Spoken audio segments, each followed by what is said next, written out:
Hello' guys, জনাই আছোঁ এটা খুব গুৰুত্বপূৰ্ণ খবৰ যে আগন্তুক সময়ত চৰকাৰী যি বিদ্যালয়সমূহ আছে সেইবিলাক হয়তো নাথাকিব, সকলোবিলাক ব্যক্তিগতকৰণ হৈ যাব আৰু সেই সম্পৰ্কে এক ইংগিত পোৱা গৈছে আৰু সেই সম্পৰ্কে আপোনালোকক জনাম। এইটো ক'ৰ পৰা শুনিছোঁ আৰু ক'ৰ পৰা গম পোৱা গৈছে, তো আপোনালোকে শেষলৈকে ভিডিঅ'টো চাই যাব।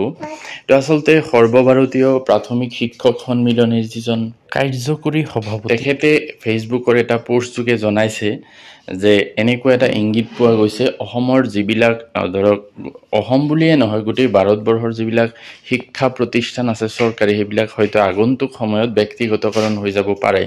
তো তেওঁ কি লিখিছে তেওঁৰ পোষ্টটোত সবিয়াই আপোনালোকে চাওক। তেওঁ লিখিছে যে এইটো চাওক, আতুল গোস্বামী, ক্ৰমে ভয়াৱহ হৈ আহিছে বিশ্বৰ ৰাজহুৱা শিক্ষা ব্যৱস্থা। ইতিমধ্যে USA শিক্ষা বিভাগটোকে বন্ধ কৰাৰ সিদ্ধান্ত লৈছে। একেই প্ৰক্ৰিয়া অষ্ট্ৰেলিয়ায়ো আৰম্ভ কৰাৰ চিন্তা কৰিছে।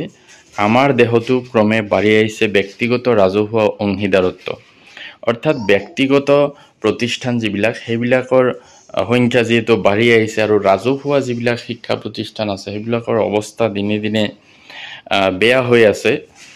সেইবাবে হয়তো চৰকাৰে এনেকুৱা সিদ্ধান্ত ল'ব পাৰে। হয়তো আৰু কিছু বছৰ পাছত USA বা অষ্ট্ৰেলিয়াৰ সিদ্ধান্তই বিশ্বৰ বেছিভাগ দেশে গ্ৰহণ কৰিব। ৰাজহুৱা শিক্ষাৰ অৱসান হ'ব, নাথাকিব শিক্ষা বিভাগ, নাথাকিব শিক্ষামন্ত্ৰী। এনে বহু উদ্বেগজনক খবৰৰ তথ্য থকা বাহন শুনি দিল্লীৰ পৰা স্বগৃহলৈ উভতিছোঁ।